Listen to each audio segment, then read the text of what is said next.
Hmm? I'm not doing a single fucking thing. Is this ah? Oh, she a stripper. Just a few hours that Big Brother gave to these Shine Your Eyes housemates to party in the jacuzzi. They lost their home training. Guys,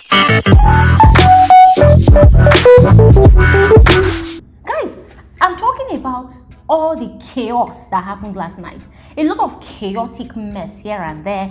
It became a crazy emotional ride. It became a very, very messy game of, concentration that they could not even finish because they were not daring enough. I mean, guys, a lot of madness was just happening here and there, here and there, here and there. And I'm going to tell you all about it on this particular episode of Frankly Speaking with BeATRICE. So you need to watch till the end of this video without skipping one bit. Let's start. It turned out that some of these housemates, they were lightheaded because a lot of them last night were drunk.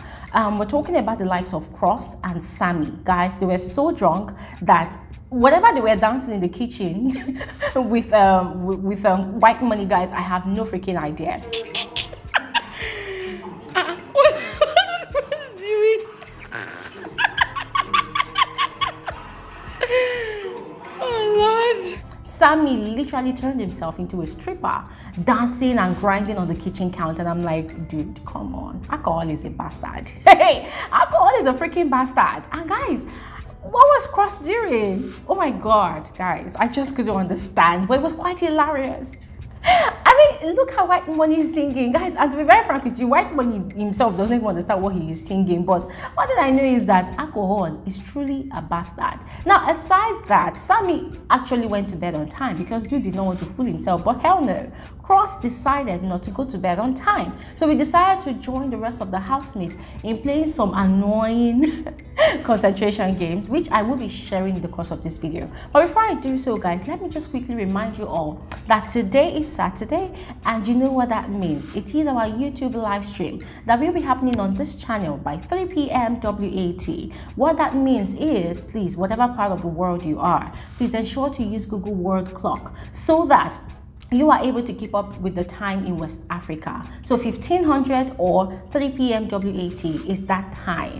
Please come all out in your full glory, because today's conversation on my channel, as usual, is going to be virtual and spot on. Very, very spot on exclusive analysis that you do not want to miss out on. Let's continue with the video. Another interesting thing that happened was we now discovered that Jackie B and TEGA, they had an altercation. Okay, not really an altercation, but kind of a one-off from Jackie B to TEGA at the backstage during their presentation. So guys, what actually happened was that Jackie B had gone into the backstage and was looking for a costume. So TEGA had been shushing her, telling her, shh, don't make noise, don't make noise. And I think it's because they were all using their mics for their presentation. And guys, we all know how it is.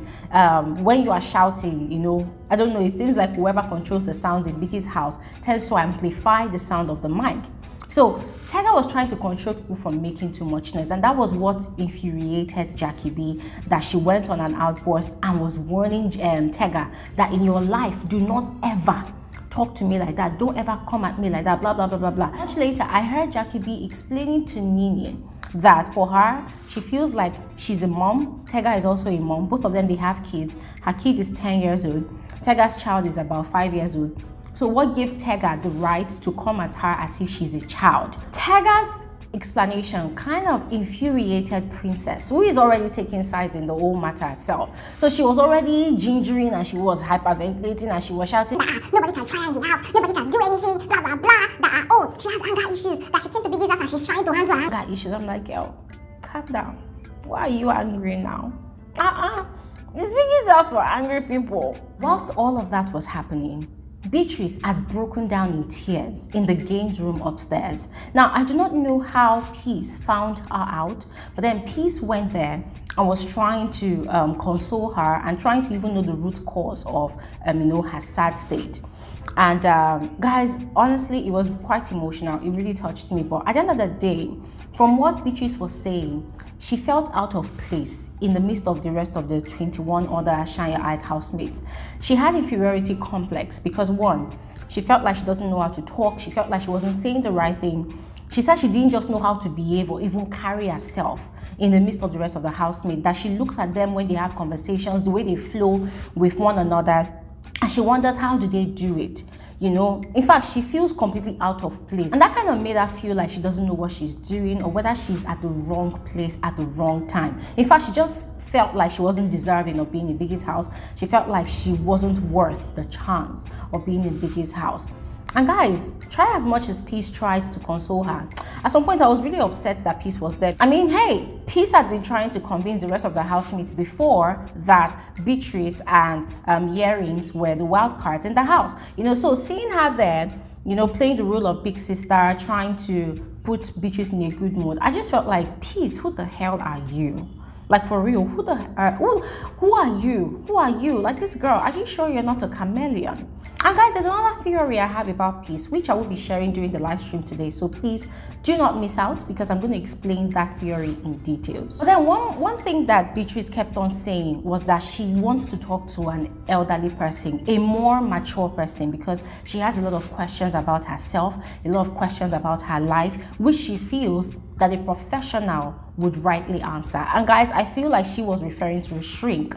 So I know that Big Brother was hearing, and if there's one thing I love about the show is that when housemates begin to feel concerned about their mental health, the organizers of the show make provisions for a shrink, I think in the diary room, you know, for the housemates to have a one-on-one session with the shrink. And I think it's also in the provisions of their rule books too. So I feel like Beatrice is going through an emotional meltdown. Another thing I also feel could be the problem is that, you know, from the story she shared about herself, Beatrice got married at the age of, I think, 17, and then she had a child.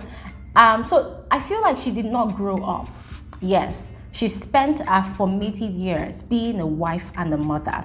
And guys, when things like that happen to human beings, what that means is they do not get to enjoy the prime of their years, of their life. And so when they are now growing up in age, when they are now advancing, they begin to feel like they are left out. You know, they begin to feel a certain kind of way. Guys, let me not just go into it in details, but I just feel like Beatrice definitely needs to talk to a shrink, all right? Otherwise, her self-confidence is going to be zero throughout the show, and it's going to terribly affect her games. What do you think, guys? Let me know in the comment section below. On a lighter note, another very serious and interesting thing that was about to happen last night was between BOMA and Arin. Guys, I was watching these two people very, very closely. I'm like, hey, what the hell is going on? I mean, what in the name of Big Brother? What in the name of Shine Your Eyes? What is going on under the sheets, under the duvet? Because, guys, these people, I'm talking about BOMA, Arin, Saga, Maria, Pere, Nini, who else? Cross, yes, and at some point, Peace. They were all playing a game of concentration. So the crazy rules of the game was that for every turn that you miss, you have to strip off one item off your body. Yes. So Pere had stripped, and the only thing left on his body was his boxers. So he ran away. He said he wanted to go and urinate, but we all knew that he wasn't daring enough, you know, to remove his boxers. Now, remember also, guys, I think I mentioned in my previous video that the guys, they were all conniving on how to get to cuddle with the ladies in the house, because according to them, the ladies have been playing hard to get. They've been playing as if they are tough, you know, and Biggie had been busy, very, very busy, doing the Lord's work, increasing the AC to over 100% degrees. So everybody in the house was freezing. They were all cold.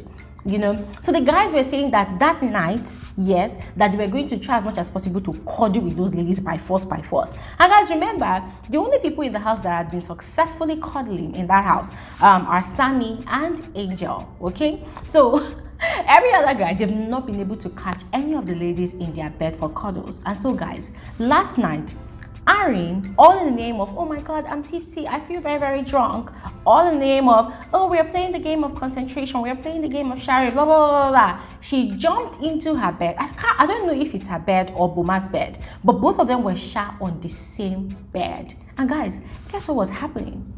They were talking about Pere refusing to remove his boxers. Arin seriously wanted to see what Pere had between his legs, but Pere wasn't in for it.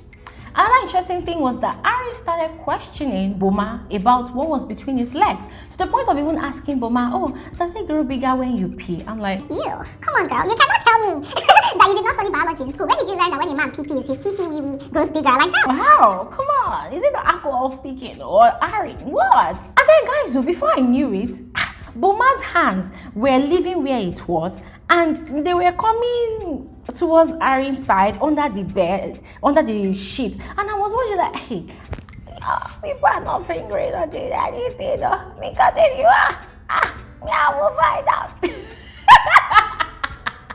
But guys, at the end of the night, yeah, jokes aside, they were able to find warmth with each other. They cuddled. I don't think they did anything. No, they didn't do anything further. They cuddled. However, Saga was seriously making advances at Nini, but Nini was not just giving him the green light.